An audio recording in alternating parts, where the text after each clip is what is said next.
chers affairés, ici dans cet extrait, vous allez retrouver un patron qui se plaint de sa servante qui l'aurait prétendument volé et vous aurez en seconde partie la réaction de la servante. Prenez vos popcorn, vos boissons fraîches, asseyez-vous confortablement et je vous laisse découvrir cette vidéo. Cette histoire de servante à Abidjan, là, vraiment, c'est compliqué. Il y a la servante qui travaillait chez moi, elle était censée, elle a fait juste un mois. Alors qu'elle m'avait dit qu'elle venait au moins pour durer. Elle a fait juste un mois à la maison. Et elle était censée retourner chez elle aujourd'hui matin. Donc normalement, je lui ai remis son salaire, donc avant de partir, elle est censée dire, ah tonton, je m'en vais, me Dieu revoir. Mais elle s'est levée à 5h30, 6h maximum, quand on est en train de dormir avec les enfants, et elle est partie. Elle a tout dévalisé dans la maison, elle a pris tout ce qu'elle pouvait prendre. Elle est même partie encore chez le boutiquier à côté, chez qui je prends les affaires, les savons là. Elle allait faire des emplettes à mon nom. Elle a tout ramassé, imaginé, plein de choses, une grosse facture sur mon dos. Elle est partie, je l'appelle là, elle ne décroche plus. Il y a encore des choses dans la maison, je n'ai pas encore, je vais vérifier. Mais elle a même pris un carton de riz, parce que moi j'achète les cartons de riz là, où il y a les 1 kilo là. J'achète quelques cartons, 2, 3, 4, et je dépose. Elle s'est servi, elle a pris un carton de riz en plus des achats, pour ne pas des emplettes qu'elle allait faire au niveau de la boutique. Sans compter ce qu'elle a tout ramassé dans la maison. Voilà. Et là, elle a fui, elle est partie, je l'appelle, elle ne décroche plus. Je vais vous mettre sa photo, vous allez la voir, c'est elle qui est là, regardez-la très bien. Il faut vraiment être vigilant. Il faut nous aider à retrouver cette personne-là. Si vous la voyez quelque part, elle s'appelle Marina. Elle s'appelle Marina. Voilà. Elle m'a dévalisé, elle a pris ce qu'elle pouvait prendre. À 5h36, elle est partie.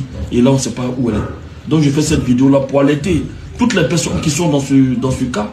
Parce que cette histoire de servante à Abidjan, ça nous fatigue. Ça nous fatigue. Donc, je vous dis, une solidarité fera vraiment du bien. Il faut qu'on trouve cette fille-là. Merci. Bonsoir, c'est moi Marina, la servante que le monsieur l'entend dire que j'ai ramassé ces choses, que j'ai fui de la maison.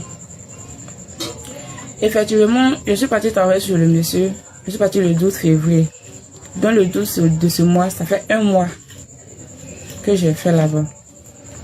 Mais quand je suis allée travailler sur le monsieur, au fait, c'était pour durer. Moi, j'ai dit à l'agence qu'il devait faire au moins 6 mois ou bien 1 an. Il y avait besoin de cet argent pour faire quelque chose, pour faire ma commerce. Donc quand je suis arrivée là-bas, vu le comportement de ces enfants, les enfants sont très informés. Les enfants sont impolis. En fait, si tu n'as pas un cœur pour pouvoir supporter là, tu peux les frapper. Pourtant, moi, c'est pas taper. Donc c'est pourquoi même je n'ai pas pu durer. Parce que c'est les enfants. Tu vas les taper, puis tu vas avoir un problème là. C'est pourquoi même moi, j'ai appelé le monsieur d'argent pour lui dire, les enfants sont très petits, donc le travail ne m'arrange pas. Sur le mois fini, je vais envoyer tes 10 000 parce que c'était 50 000 devait me payer. Donc l'agence avait 10 000 dans le mois, mon premier salaire. Puis j'ai dit à l'agence que sur le mois fini, au fait, je vais arrêter le travail. Avant que le mois allait finir, j'ai dit à sa fille que comme il a fait 2 semaines, donc sur le mois fini là, je vais partir faire les démarches de ma pièce. Je ne lui ai pas dit que c'est par rapport les comportements de tes soeurs ou bien les comportements de la maison que je vais partir. J'ai coupé qu'il devait faire ma pièce. Donc, elle a dit à son papa, le monsieur, il était fâché que moi, je suis venue travailler, j'ai dit que je devais durer.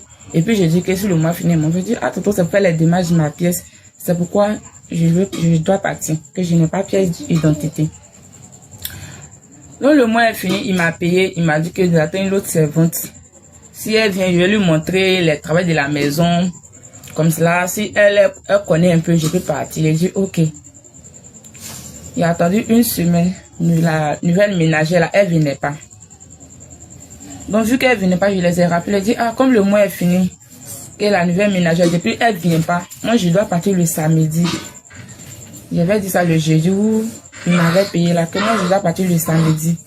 Sa fille m'a proposé d'aller dimanche, et lui non, que je dois partir le samedi parce que le dimanche elle quitte ici, elle peut tomber dans le boutique, et puis elle n'est pas vite arriver, puis lundi aussi là, je dois aller faire ma pièce. Que je vais partir le samedi, qu'on ne sait pas avoir le temps pour me reposer là, et lundi matin, je vais aller faire ma pièce. Il n'était pas d'accord, ça devient un truc de discours que l'autre n'est pas encore venu, tu veux partir, maintenant nous on va faire comment? Comme il y avait des caméras dans la maison, il y avait des caméras à la terrasse et puis au salon. Donc moi, il me suis dit que, vu qu'il y a la caméra, et puis le monsieur il a l'habitude de se réveiller vite. Donc ce jour-là, il a attendu 7 heures.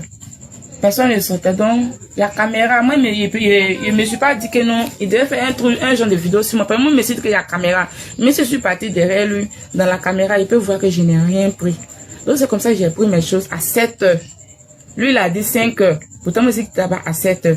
Même 5 heures, même, il fait jour. Même si quelqu'un t'en est dépapoué ta maison, si quelqu'un t'en est ramassé tout dans ta maison, comment toi, tu peux ne pas te rendre compte à 5 heures? Il a dit dans la vidéo que moi, j'ai tout ramassé dans sa maison. Je suis parti chez le boutiquier. Il a fait une grosse fracture derrière son dos. J'ai même pris un carton de riz dans sa maison. Quand je suis parti chez lui, là, il n'y avait pas les cartons de riz, là. C'était vide, vide. Il y avait un carton et demi de riz là-bas. On l'a utilisé. Demi est fini. Et puis, on a ouvert un carton là. C'est un carton là, on l'a utilisé. Là, c'est au moins 3 là-bas. Puis, il a laissé suivre. Et le vendredi, pas si le samedi matin, le vendredi, on est parti chez le boutiquier. Quand je suis parti là-bas, il a pris l'aide des enfants. C'est qu'eux prennent pour déjeuner. Et puis, les savons pour se laver. Omo pour laver habits des enfants. Avec un savon pour laver les habits aussi. Et je suis venue. Il vient, l'agence là m'appelle pour dire que non, que son argent. Je dis, mais j'ai remis ton argent à le monsieur. Le monsieur dit, je n'ai pas donné l'argent d'agence. Que moi, je ne les ai pas laissé l'argent d'agence. Et le monsieur a dit que lui, il travaille dans les spirituels, il travaille spirituellement et physiquement.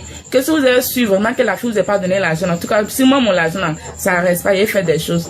Ça après, maintenant, ils vont dire que non, elle a remis l'argent à ma fille, qu'elle va faire des poids, ça, et puis sa maman va t'envoyer. J'appelle le monsieur dit oui, qu'ils m'ont donné l'argent, mais la dame dit qu'ils ont publié ta photo partout, puis toi, tu as ramassé les choses dans la maison. Et c'est bas sur le fait qu'elle dit qu'elle allait durer, qu'elle n'a plus duré. Et puis elle est partie sans mon consentement. Même si effectivement, s'il avait ramassé quelque chose, si lui l'a su, même s'il avait pris quelque chose là, il n'allait pas prendre la vidéo pour envoyer l'agence qui m'envoyait là-bas, pour que l'agence envoie à mes parents, pour qu'il aille porter plainte. S'il est vraiment sûr que moi j'ai pris quelque chose dans sa maison, que j'ai ramassé les choses, il a les caméras dans sa maison, il a la caméra à la sortie de sa maison. Il pourrait prendre les vidéos de ce que j'ai pris et puis aller donner à l'agence qui m'a envoyé là, pour que l'agence puisse montrer à mes parents. Si c'était convocation, me plainte, il allait aller porter là. Là, on pourrait le comprendre. Mais tellement qu'il veut détruire ma vie, c'est pas qu'est-ce qu'il a fait à ce monsieur-là. Et puis il veut tellement détruire ma vie, il prend ma photo pour publier tous les réseaux sociaux que je suis une voleuse. Et ça là, la boutique, j'ai pris tant. Le monsieur, il s'appelle Ziki Thierry. Il est très méchant, ce monsieur, il est de mauvaise foi. Je suis parti là, il n'a jamais manqué de respect, le monsieur. Malgré tout ce que ses enfants me faisaient, il ne les a jamais frappés. Il ne les a jamais fait quelque chose de mal. Il ne pensait même pas qu'il allait faire ça parce qu'il y a la caméra chez lui. Donc moi, je me suis dit que, heureusement, il y a la caméra, il ne va pas l'accuser. S'il est vraiment sûr que moi j'ai pris quelque chose, il n'a qu'à montrer toutes les caméras surveillantes de sa maison. Il n'a qu'à montrer toutes les vidéos de la caméra. Parce que moi, je suis convaincu, sûr que les caméras, tout en marche. Mes photos là, les photos qu'il a mis là, c'est dans la caméra, il a pris. Mes vidéos là, c'est quand il jouait les enfants là, c'est les caméras là, il a pris pour mettre. Donc il peut mettre les mêmes vidéos que il a pris les choses là, qu'il a dépapoué là. Mais quand il a pris tout là, c'est-à-dire il a ramassé ordinateur, télé, fauteuil, frigo, gaz, tout. Il n'a qu'à montrer tout ce qu'il a pris. Avant de sortir, il y a une portail. Et puis la terrasse aussi là, la caméra. Donc il peut montrer tout ce que j'ai pris. Il pouvait même envoyer la vidéo à les agences qui m'envoyaient là-bas. Et puis montrer à la police, montrer aussi à mes parents. Même sur TikTok aussi. Comme il a mis ma photo. Ce qu'il est en train de faire là, il est en train de gâcher ma vie. Donc moi, je veux que ce monsieur-là, qu'il arrête. Ou moi, j'allais porter plainte aussi contre lui. Pour que cette affaire-là, ça puisse être réglé. Nous arrivons au terme de cette vidéo. Est-ce que le patron a bien fait d'exposer sa servante sur les réseaux sociaux? Est-ce que c'était le lieu indiqué pour régler ce différend? Dites-le moi dans les commentaires et donnez-moi votre avis. Merci beaucoup et je vous dis à très bientôt pour la prochaine vidéo.